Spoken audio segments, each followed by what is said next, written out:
नमस्कार बंधुरा flavour fantasy और कुकिंग शोते आपनादेर सबाइके स्वागत जानाई। शीतकाल बोलेई पार्टी सीजन स्टार्ट हो जाए। सेटा पिकनिक होते पारे, गेट टुगेदार होते पारे, इनविटेशन होते पारे अथवा बाड़ीते जमिए खावा दावा होते पारे। এই সব কিছুতেই চিকেনের আইটেম কিন্তু মাস্ট।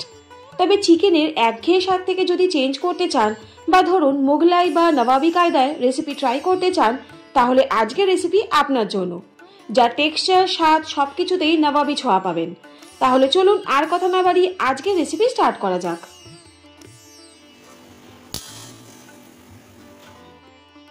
এই রান্নাটা করার জন্য এখানে 1 কেজি চিকেন নিয়েছি আর চিকেনটাকে পরিষ্কার করে ধুয়ে নিয়েছি।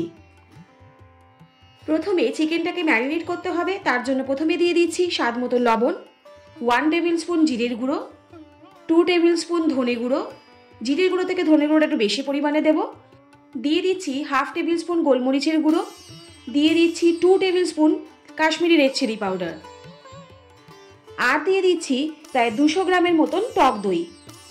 সবশেষে দিয়ে দিলাম 5 থেকে 6 টেবিল চামচের মতন সাদা তেল। সবকিছু উপকরণ দিয়ে চিকেনটাকে খুব ভালো করে একবার মাখিয়ে নিতে হবে। আমি এই রান্নাটা করার জন্য চিকেনটাকে প্রায় 1 থেকে 2 ঘন্টার মতো ম্যারিনেট করে রেখেছি। আপনারা চাইলে কিন্তু ইনস্ট্যান্টও রান্নাটা করতে পারেন, তবে এই রান্নাটাতে স্পেশালি চিকেনটাকে ম্যারিনেট করে রাখলেই খুব বেশি সফট হবে এবং জুসি হবে। আমি এখানে 5টা বড় পেঁয়াজকে স্লাইস করে নিয়েছি বেরেস্তা বানানোর জন্য। আমি কিন্তু এই রান্নাটাতে পেঁয়াজ বাটা ইউজ করব না। পেঁয়াজটাকে বেরেস্তা বানানোর জন্য কড়াইতে আমি প্রথমে প্রায় হাফ কাপের মতন সাদা তেল দিয়ে দিচ্ছি। তেলটা খুব ভালো করে গরম হয়ে গেলে গ্যাসের ফ্লেম মিডিয়াম রেখে পেঁয়াজ কুচিগুলো দিয়ে দিলাম। গ্যাসের ফ্লেম মিডিয়াম রেখে হাতে সময় নিয়ে পেঁয়াজের এই বেরেস্তাটা বানিয়ে নিতে হবে। দেখুন পেঁয়াজের কালারটা হালকা চেঞ্জ হতে শুরু করে দিয়েছে। আপনাদের পরপর স্টেপ বাই স্টেপ দেখিয়ে দিলাম।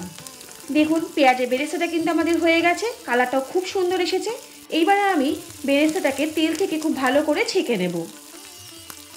একটা প্লেটে আমি টিস্যু নিয়ে নিয়েছি, তার উপরেই আমি ছেঁকে নেওয়া বেরেস্তাটা দিয়ে দিচ্ছি। টিস্যু দেওয়ার একটাই কারণ এই পেঁয়াজের বেরেস্তা যে এক্সট্রা যে তেলটা থাকে সেটা যাতে সোক করে নেয়। এবারে বেরেস্তাগুলোকে আমি ভালো করে ছড়িয়ে দিলাম যাতে বেরেস্তাটা খুব সুন্দর ক্রিস্পি হয়ে যায়। অন্যদিকে আমি এখানে 25 গ্রাম আমন্ড নিয়েছি আর আমন্ডটাকে সারা রাত্রি ভিজিয়ে রেখেছিলাম, ছোকরাটাকে ছাড়িয়ে নিয়েছি।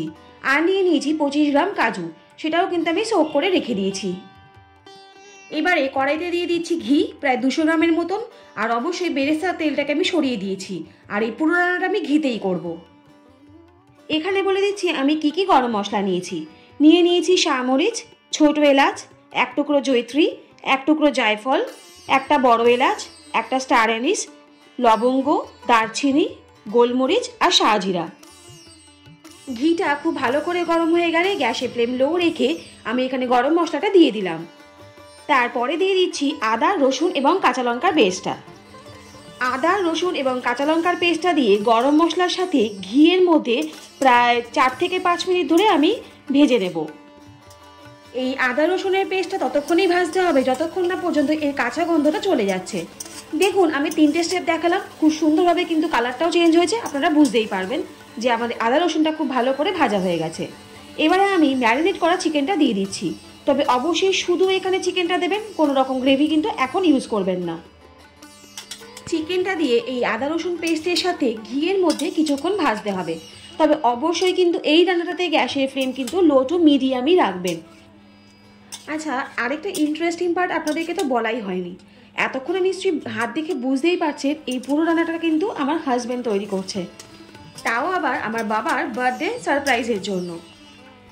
দেখুন চিকেনটা কিন্তু কন্টিনিউয়াসলি নাড়াচাড়া করতে করতে কিন্তু এর মধ্যে থেকে জল বেরিয়ে যাচ্ছে, কারণ আমি প্রথমেই বলেছিলাম চিকেনটাকে আমি প্রায় 2 ঘন্টার মতো ম্যারিনেট করে রেখেছিলাম।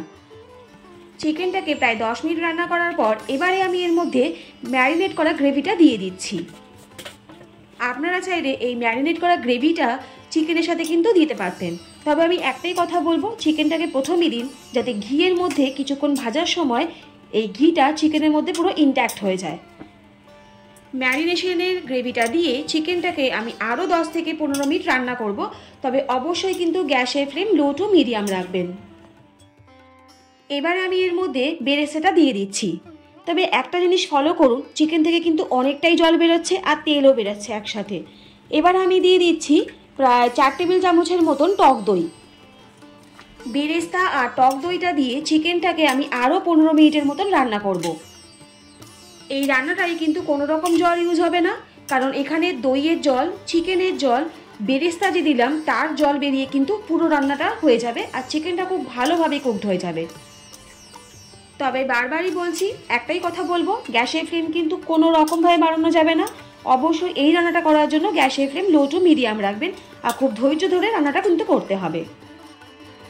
এবারে আমি দিয়ে দিচ্ছি বেটে রাখা আমন্ড আর কাজুর পেস্টটা, যেটা আমি আগেই দেখিয়েছিলাম। আমন্ডটা আমি সারা রাত সোক করে রেখে দিয়েছিলাম জলের মধ্যে, আর কাজুটা আমি 1 ঘন্টার মতন রেখেছিলাম। আমন্ড আর কাজু বাটাটা দিয়ে চিকেনটাকে আমি আরও কিছুক্ষণ রান্না করতে দেবো। কি টেক্সচারটা কেমন লাগছে? লাগছে তো নবাবী রান্না। আচ্ছা, আরেকটা কথা বলে দিই, যদি আপনাদের বেশি রিচ লাগে তো সেই ক্ষেত্রে কিন্তু আপনারা এই পুরো রান্নাটা সাদা তেলেও করতে পারেন। তবে আমি বলবো এই রান্নাটা একদিন রিচ খেতে হলে অবশ্যই পুরোটা ঘি দিয়ে করবেন।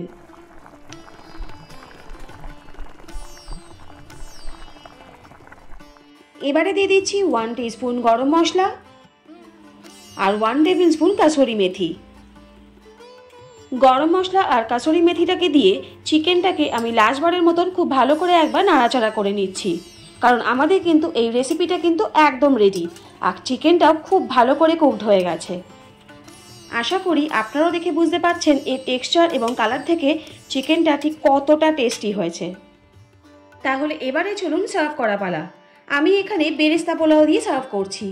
আপনারা চাইলে কিন্তু পরোটা, বাটার নান, রুটি বা ধরুন গার্লিক নান যে কোনো কিছুর সাথে খেতে পারেন। অবশ্যই বিরিয়ানির সাথেও কিন্তু খেতে পারেন। তাহলে আমার হাজবেন্ডের প্রথম রেসিপি আপনাদের কেমন লাগলো অবশ্যই কিন্তু কমেন্ট করে জানাবেন, তাহলে কিন্তু খুব ইন্সপায়ার হবে। আর রেসিপিটা যদি আপনাদের ভালো লাগে তাহলে চ্যানেলটা please like, share and subscribe করতে ভুলবেন না।